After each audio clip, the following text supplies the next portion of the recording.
La vidéo en question concerne un rapport rédigé par François Ducluzel, commandité par l'OTAN, intitulé La guerre cognitive. Ce rapport met en évidence les tactiques de guerre cognitive utilisées par les gouvernements occidentaux de l'OTAN pour justifier la bataille pour le contrôle du cerveau humain. Les similitudes entre le discours de James Jordan dans la vidéo et les propos de François Ducluzel dans le rapport sont soulignés dans un article traduit par Ben Norton. Le rapport met en lumière les inquiétudes concernant le contrôle mental des individus et des populations, ainsi que l'utilisation croissante des sciences du cerveau pour générer des changements civilisationnels. Cela soulève des questions sur les expérimentations en cours, à quelle échelle et dans quel but. James Jordan souligne également que les sciences du cerveau auront un rôle de plus en plus important dans nos vies personnelles et professionnelles. Il est donc admis que ces découvertes et technologies sont déjà utilisées sur nous, et le seront de plus en plus. Le rapport complet de l'OTAN est disponible en français avec une version surlignée des parties jugées pertinentes et préoccupantes. Les neurosciences sont devenues un domaine majeur de recherche et d'innovation, tant dans le domaine militaire que personnel et professionnel. Les armes neurocognitives sont utilisées pour influencer les individus, et les armes de destruction massive et de perturbation seront essentielles dans les guerres futures. La science du cerveau permet de comprendre le fonctionnement de celui-ci et de développer des compétences en engagement asymétrique. Les neurosciences sont devenues une entreprise internationale et multinationale, avec de nombreux programmes universitaires et groupes de réflexion dédiés. Comprendre le cerveau permet d'influencer directement et indirectement les individus, et ouvre des perspectives de possibilités pour les sciences cognitives. Il est important d'utiliser l'acronyme A, accéder, affecter, évaluer, pour reconnaître le pouvoir du cerveau et des sciences cognitives dans nos interactions et comprendre leur potentiel. L'utilisation des sciences du cerveau dans le domaine du renseignement de sécurité nationale et de défense est de plus en plus reconnue. Les capacités de manipulation et d'influence du cerveau humain sont considérées comme utiles dans ces opérations. Au fur et à mesure que les pays développent des programmes spécialisés pour examiner et affecter le cerveau, il devient clair que les sciences du cerveau peuvent jouer un rôle opérationnel dans ces domaines. Ces avancées reposent sur deux domaines distincts, les neurotechnologies d'évaluation et les techniques de manipulation du cerveau. Les neurotechnologies d'évaluation permettent d'étudier les structures et les fonctions du cerveau liées aux processus cognitifs, émotionnels et comportementaux. Il est important de noter que l'utilisation de ces outils est basée sur les connaissances cumulées dans le domaine, tout comme nous utilisons d'autres outils dans notre quotidien. Cependant, l'objectif ultime de ces recherches est d'utiliser ces connaissances pour influencer et altérer le fonctionnement du cerveau humain. Ainsi, les sciences du cerveau offrent un potentiel de pouvoir politique, militaire et social en permettant d'accéder au cerveau, de l'infecter et d'affecter les attitudes, croyances, pensées et émotions. Cependant, il est important de souligner que ces recherches doivent être effectuées dans un but opérationnel, c'est-à-dire dans le but de protéger et de favoriser la santé, la survie et le bien-être des individus, et non seulement pour comprendre le fonctionnement du cerveau. L'une des activités les plus importantes pour protéger et renforcer les individus est de comprendre leurs vulnérabilités et prédispositions. Cela peut être fait en utilisant différentes technologies telles que la neuroimagerie, qui permet de visualiser et comprendre le fonctionnement du cerveau. En comprenant les patterns cérébraux d'un individu, on peut adapter nos interactions et discours pour les rendre plus heureux, engagés et moins fatigués. Cependant, l'utilisation de ces technologies soulève des questions sur la confidentialité et la sécurité des données personnelles. Il est important de trouver un équilibre entre l'utilisation de ces informations pour améliorer le bien-être des individus et la protection de leur vie privée. De plus, il est crucial de surveiller les initiatives de collecte de données à grande échelle dans d'autres pays, car cela pourrait avoir des implications pour la sécurité nationale. Ce passage aborde diverses méthodes d'intervention sur le cerveau, notamment l'injection d'informations pour influencer les émotions et les comportements, l'utilisation d'une énergie dirigée pour affecter la physiologie cérébrale, le développement de médicaments spécifiques et de dispositifs neurotechnologiques. Il est également mentionné que certains pays, dont les États-Unis, ont développé des initiatives dans ce domaine.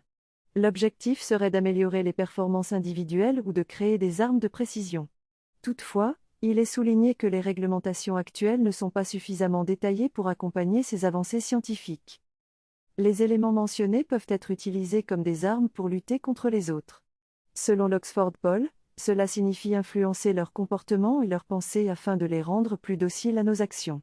On peut diviser ces formes d'altération armée en deux catégories distinctes, les armes dures et les armes douces. Les armes douces comprennent des éléments tels que l'effet de levier économique, la présence sur le marché et aux tables de négociation internationales, ainsi que l'infiltration de la technologie de recherche médicale dans plusieurs domaines. Cela permet de produire un fort effet de levier économique. Quant aux armes dures, elles incluent les balles, les bombes, les drogues, les micro-organismes, les toxines et les dispositifs. Les données biologiques peuvent également être utilisées comme une forme d'arme en manipulant les informations dans le dossier médical d'une personne pour influencer les décisions de traitement, les dispositions d'assurance et même l'aptitude au service militaire. Ces altérations armées peuvent être effectuées de manière subtile et insidieuse, tant au niveau individuel que collectif. Elles peuvent causer des dommages à la santé et à la stabilité des personnes, soit en les rendant invalides, soit en les traitant de manière incorrecte. Cela peut avoir des conséquences négatives sur leur santé et leur traitement. Il est donc essentiel de comprendre ces différentes formes d'altération armée afin de pouvoir les contrer et prévenir de potentiels abus. L'optique de guerre à court et long terme implique l'amélioration des capacités des opérateurs de combat et de renseignement, tout en maintenant la protection de leurs fonctions. Cela peut être accompli par l'utilisation de différentes stratégies telles que l'activation de rôles, l'optimisation de la performance et l'amélioration de l'aptitude. Pour rendre les soldats plus performants, on peut recourir à des approches psychopharmacologiques et pharmacologiques avancées, c'est-à-dire l'utilisation de médicaments. Les avancées dans les sciences cognitives et du cerveau ont également permis de développer des techniques d'interface cerveau-machine, qu'elles soient non invasives ou à travers des implants cérébraux. Toutefois, l'utilisation de médicaments et de technologies d'interface cerveau-machine peut avoir des effets indésirables, et il est donc important de rester conscient des risques potentiels. Le texte aborde le sujet des technologies à double usage conçues à des fins médicales, mais qui sont également utilisées dans le domaine militaire pour améliorer les performances des combattants. Il souligne que plusieurs pays, alliés ou concurrents des États-Unis, sont engagés dans de telles études de modulation cérébrale profonde pour améliorer les compétences des opérateurs militaires. Cependant, l'auteur reconnaît les limites éthiques de ces pratiques et souligne que la recherche et les soins cliniques doivent continuer à être au centre des préoccupations. Il soulève également la question de l'utilisation de ces technologies comme armes contre d'autres, tant au niveau individuel que collectif. L'utilisation de neuropharmaceutiques et de toxines à faible rayon d'action est évoquée, avec la possibilité de cibler des individus de manière spécifique pour influencer leur comportement et leur schéma de pensée. L'exemple d'un leader politique influençable est donné, mettant en évidence le potentiel de modifier son comportement et de perturber la confiance de ses partisans. L'idée d'un coup d'État ou d'une reprise en main externe de l'autorité est également mentionnée.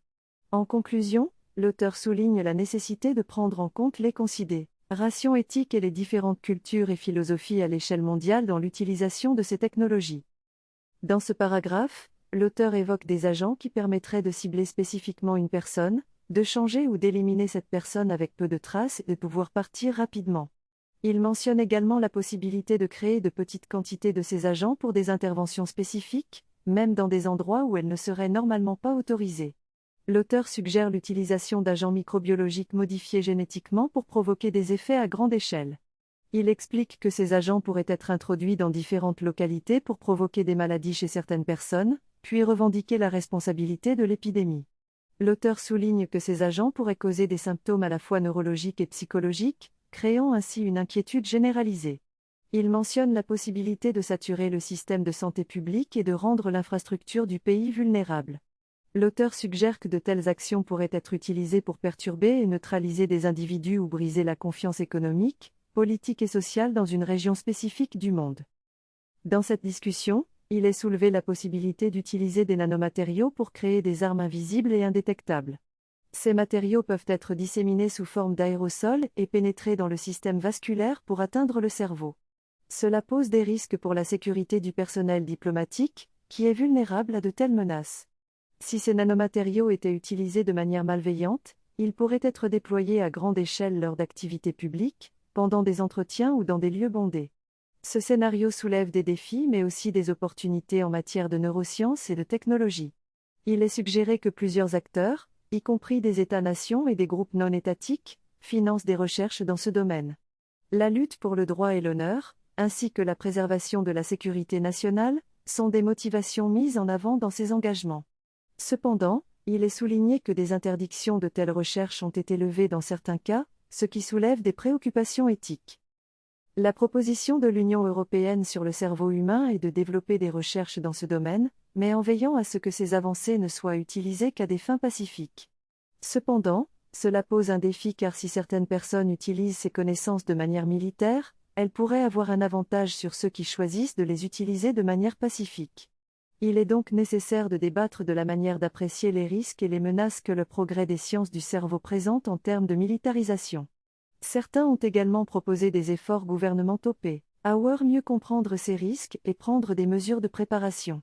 Il est important de noter que plus de 50% de la recherche sur le cerveau se fera en dehors de l'Occident d'ici 2025, notamment en Chine, qui a fait des investissements importants dans ce domaine. D'autres pays, tels que la Russie, l'Iran, la Corée du Nord, l'Inde et la Bolivie, ont également mené des actions dans le domaine des sciences du cerveau, tant à des fins médicales que militaires. Il y a également une menace grandissante d'acteurs non étatiques, qui utilisent des devises virtuelles pour financer leurs activités. En résumé, les enjeux, les risques et les opportunités liées à la recherche sur le cerveau humain sont de plus en plus complexes et nécessitent une attention particulière. Les biohackers ne sont pas intrinsèquement malveillants, mais leur vulnérabilité à l'infiltration les rend potentiellement dangereux. Les autorités mettent des efforts pour surveiller leurs capacités de vol, d'infiltration, de manipulation et de mauvais usage. Les agents perturbateurs qu'ils peuvent développer contournent les conventions sur les armes biologiques, car ils peuvent être assemblés discrètement en petites quantités pour cibler des individus ou des petits groupes. Ces agents ont le pouvoir de perturber non seulement un organisme, mais aussi des systèmes sociaux et géopolitiques. Il est donc crucial de comprendre et d'anticiper leurs actions, même si nous n'avons pas encore toutes les réponses pour faire face à cette menace. La vitesse d'avancement des sciences du cerveau est très rapide, ce qui entraîne des gains économiques, de notoriété et de pouvoir potentiel, mais également des risques et des préjudices. Il est donc nécessaire de développer des protocoles et des paradigmes pour évaluer et atténuer ces risques. L'intervention dans le domaine des neurosciences nécessite une préparation prudente et une évaluation approfondie des avantages et des menaces. Un simple principe de précaution n'est plus suffisant, il faut adopter un principe de précaution avancé qui tient compte des potentialités et des possibilités liées aux risques. Enfin, il est essentiel de mener des recherches pour comprendre le fonctionnement et l'utilisation de ces nouvelles technologies. La question de l'utilisation des neurosciences et de la technologie dans le domaine militaire soulève plusieurs problématiques éthiques et politiques. Certaines variables situationnelles clés doivent être prises en compte, ainsi que l'évaluation et la révision des concepts de type existants pour guider leur utilisation. Il est nécessaire de développer de nouveaux cadres et fondations, adaptés à l'évolution rapide de la science et de la technologie, afin de garantir une éthique et des politiques adéquates. Par exemple, l'utilisation de technologies non létales peut être considérée comme étant moins dommageable que d'autres formes d'intervention, mais quelle est la position à adopter si d'autres nations utilisent ces armes ? Point d'interrogation. Il est crucial de considérer des éléments tels que la proportionnalité et l'acceptabilité dans ces situations. De plus, si l'utilisation des neurosciences et de la technologie se développe, il est de notre responsabilité de garantir que les consentements nécessaires sont en place, tant pour les recherches en cours que pour les soins cliniques.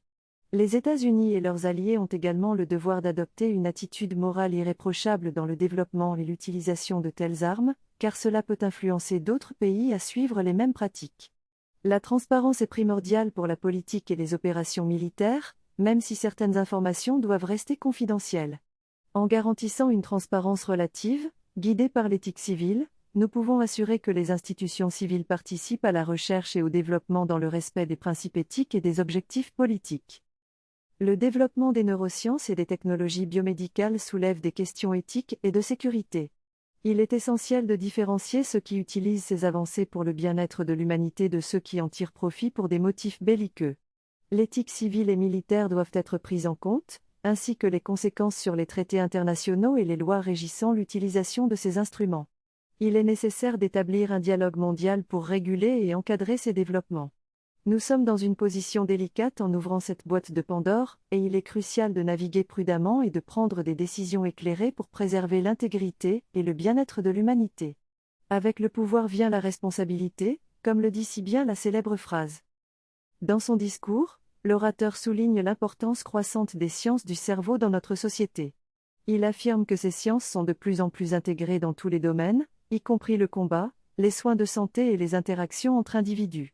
Il insiste sur le fait que comprendre le cerveau et son pouvoir devient une responsabilité de chaque citoyen du XXIe siècle.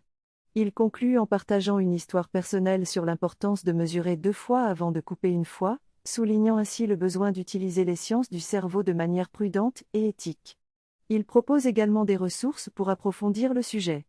Enfin, il remercie son auditoire pour son attention et espère ne pas les avoir ennuyés.